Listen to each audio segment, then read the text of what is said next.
How's it going? My name is Justin. I live in Louisville, Kentucky. I'm a drone operator, meteorologist, and I was a private pilot for 16 years so far. And it seems like there was a lot of confusion on unmanned aerial systems and the legalities of which airspace you can fly, where you can fly, and whatnot. So I wanted to make a little video to try to help out some of the newcomers and maybe even some of the people that haven't flown in a while, like myself, who just went through a biennial flight review, and it was somewhat overwhelming to get right back into it like that. So before we move into that, first thing first, you assume all risk and liability when operating in an aerial vehicle. I do not assume any liability as a result of you watching this video. You're 100% responsible for your own actions. Completely read and understand Part 107 prior to operating. So the first question that we get a lot is, where do I find information or maps to help me out here? So the top two apps that I would recommend would be Before You Fly, which is actually straight from the FAA. You can get that Google Play or the App Store for iPhone. And then AirMap. AirMap, in my opinion, is better than the Before You Fly. It works better, has less system crashes, that kind of thing. Now, if you have some thick pockets, ForeFlight is the app to have, and that's a majorly professional pilot application that also gives you the TFRs, which sometimes Before You Fly and the AirMap are lacking. Two other places you can find information if you're not using apps, you want to go online. Skyvector.com, and this one I prefer over VFRmap.com. Skyvector.com has a special button for DROTAMs, which is NOTAMs for drones. So it allows you to plot any TFRs onto the map versus VFRmap that does not have any of the TFR information on there. Now, when it comes to TFRs, there's two ways you can get those. If you're not using one of the apps, you can go to the official FAA website. You can list those by section, area, state, or you can also click a couple of the buttons at the top here, and it will give you a graphical interface so you can see them on an actual map. Now, the absolute best way to do this, call 1-800-WX-BRIEF. This is a flight service station, international. Call anytime you need to, 24 hours a day, and tell them where you're going to fly. And they record the phone call that you actually make, so that in the future, if someone says, well, you know, they never called in, and say you did call in, there was a TFR, but you didn't get it, now there's a recorded record that that TFR was not communicated to you. So as far as the responsibility goes, it pushes a little bit back on the person who answered that phone call. So you know where to find the info now, but how the heck do you read those charts? This particular map is JFK in New York City. So you've got JFK, LaGuardia, and all of this Class B airspace that's around there, or Class A above that. So pretty intense map there. 6 types of airspace. The Class A is up at the top, 18,000 feet and above. You'll never touch that with a drone unless you're doing something just absolutely insane with special permissions. Then you have all the different other types of airspace. The Class G basically fills in where there isn't a designated airspace. Class E is 700 feet and above. And then your Class D, C, B all go all the way to the surface and extend out certain distances from each airport. So we'll break this down specifically with Louisville's airspace here. So we'll start with the Class E airspace. On a map here, anywhere you see the shaded purple color outlining something. So you can see it goes to a little bit thicker line, but it's kind of a gradient versus the solid purple line that's right here. So this is going to be airspace that goes from 700 feet above ground level up. So if you fly within drone limits of 400 feet or below like you're supposed to, you'll never get into that Class E airspace. Now, sometimes it does extend all the way down to the surface, but you'll have to look up the specific airport that you're operating in, time of day and whatnot. Now, your Class D airspace, this goes from the surface all the way up to 2,500 feet typically. Now, in the particular case of Louisville, that's a little different, but we'll break that down on a map here in just a second. And it reverts to Class E airspace when the tower closes. So it can also go to the surface at different times. Again, go back to your NOTAMs, go back to your TFRs so that you can get that information. And then your Class C airspace, this goes from the surface all the way up to 4,000. Normally, again, we'll break this down for a little to show you exactly what it goes up to, but you're never going to fly that high in a drone anyway, so it's not going to matter. This goes around medium-sized airports, typically goes out to 10 nautical miles. So you have two different rings, one that's 5 nautical miles and one that's 10 nautical miles radius going from the center of the airport out. That's your two segments that you have there. And they act like an upside down cake is the best way to describe it. Upside down, tiered, layered cake. All right, Class G airspace, pretty much everywhere else. So if it is not flashing black on this map, that's your Class G. So all this over here, Class G airspace. Now you notice the black, solid black down here is actually restricted area for Godman Air Force Base or Fort Knox. If we move over to your Class E airspace, it's going to be anywhere that's flashing in the purple here. You notice it's going to include also areas like this dash line on the approach corridor going into Godman Air Force Base, and then it includes the entire Class C airspace that goes around here, as well as the Class D sort of slice of pie that sticks out of here that's Bowman Field there. And then it also includes this area that goes all the way around the outside, which is the outer airspace for Clark County Airport, and then Bowman Field's Class E airspace. Now that is going 700 feet above ground, all the way up to whatever airspace is above it, which could be all the way up to the Class A if it's outside the Class C, or it could be only up to the bottom shelf of that next layer of Class C or D airspace. So here's your Class D airspace. This goes from the surface up to 2,500 normally, but what we're going to look at, you see this little box right here? It's kind of a dashed box. It has a 22 in there, and then there's a little bitty negative sign that you can probably see there. The negative sign indicates that this is going from the surface up to 2,200 feet. So if that negative sign was not in that box, we'd be going from 700 feet up to 2,200 feet. But because that negative symbol is in there, and that takes it all the way to the surface. So you cannot fly in this area without specific air traffic control permission. Again, you have the 5-mile rule. This is way inside the 5-mile rule, so that would apply first. Same thing for down here.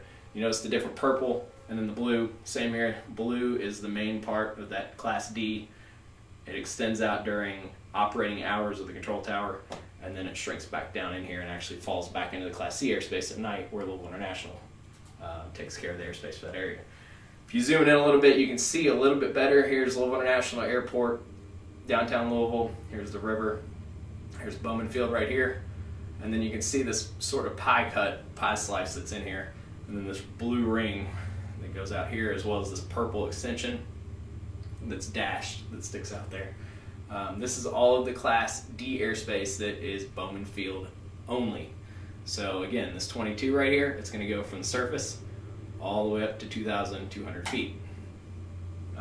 It's easier sometimes to see a 3D visual, so I try to put together a little photoshopped version of how I could better understand it, hoping that maybe you could too. So if you notice, this is kind of like an upside down tiered cake. You've got your smaller tier at the surface. This one is 5 nautical miles from the airport. As you move your way up, it comes out and extends a shelf, almost like a roof on a porch that comes over the top. On the southern half of the Class C airspace, you look over here, there's a line that goes out and divides the northern half from the southern half there.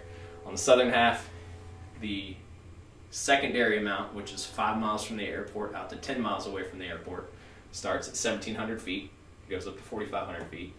If you're on the northern half, up towards the river, it starts at 2,200 feet over top of this Class D. So this Class D from Bowman Field extends all the way up to 2,200 feet.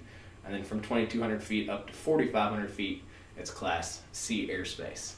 So you can operate throughout this area out here so long as you are outside that 5-mile rule from Louisville International and Bowman Field.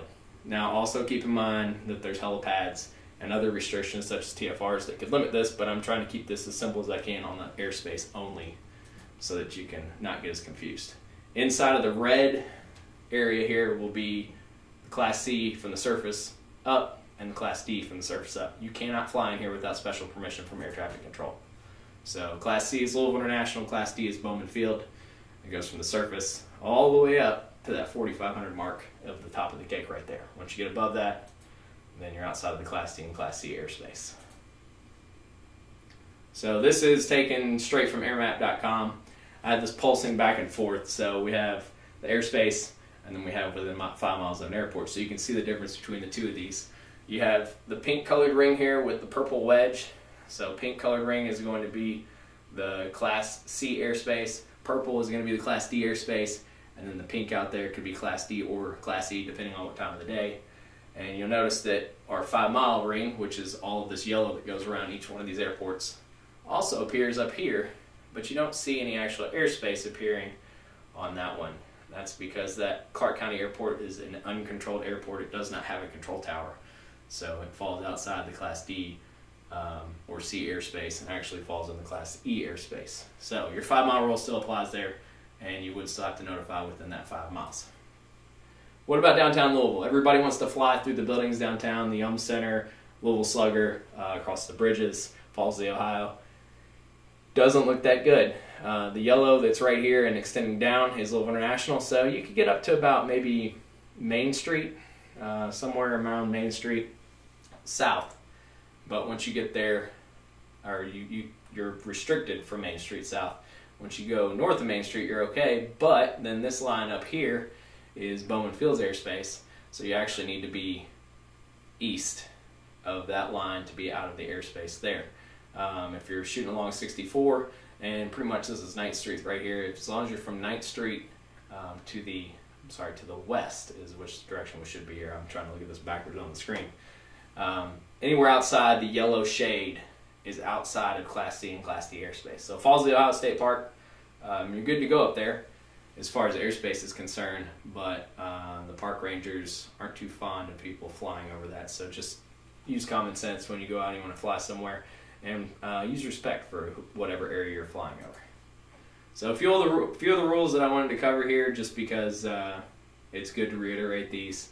At all times, unmanned small aircraft must be close enough to the remote pilot in command that the person manipulating the flight controls of the small UAS for those people to be capable of seeing the aircraft with vision unaided by any device other than corrective lenses. Corrective lenses are glasses. You can't use binoculars. You have to be able to see the drone. Once you lose sight of the drone, it becomes illegal. Maximum altitude of 400 feet AGL, or if higher than 400 AGL, you must remain within 400 feet of a structure. So let's say you're downtown and you're outside of the Class C airspace, you're out over the river, and you want to shoot the Yum Center. Let's say the Yum Center is 300 feet tall. You can fly up to 300 feet so long as you're 400 feet horizontally away from that building. And then as long as you stay within 400 feet of the building, you can go up another 400. So you could technically go up to 700 feet AGL as long as you're within 400 feet of that building. Minimum weather visibility, 3 miles from a control station. Control stations would be like a Louisville International Airport weather station, Bowman Field weather station, or the National Weather Service out on Smyrna. As long as those are reporting, whichever one's closest to you, 3 miles of visibility or higher, then you're good. I know a lot of people like to get the fog bows or that type of thing, but if that fog is localized, that's kind of up to your discretion, so long as the weather stations are officially recording 3 miles or better. Operations in Class B, C, and D and E airspace are allowed with the required air traffic control permission. Just remember to get permission. The Before You Fly app and the AirMap app both have to where you can click on the airport that you're in the airspace of and get the phone numbers to be able to call the control tower and advise them of your location and request permission. Most of the restrictions discussed above are waivable if the applicant demonstrates that his or her operation can safely be conducted under the terms of the certificate waiver. These things are not something that happens immediately, so you have to apply almost 90 days out just to have a chance at getting one. So any last minute type of flying is nearly impossible unless under supervision of emergency management or something like that. And the big one, regardless of the airspace, when flown within 5 miles of an airport, the operator of the aircraft provides the airport operator and the airport air traffic control tower when air traffic control facility is located at the airport with prior notice of the operation. So the big thing is, this is the Federal Register. You can go online. There's a link to this at the end of the video. Read this whole thing. Don't read the short version. Don't read the summary. Don't read the how to read unless you don't know how to read. Then read the how to read, and then read this whole thing. It tells you from the beginning to the end all the rules that are there. If you're still confused, there's tons of other resources, some of which I used as sources for this video.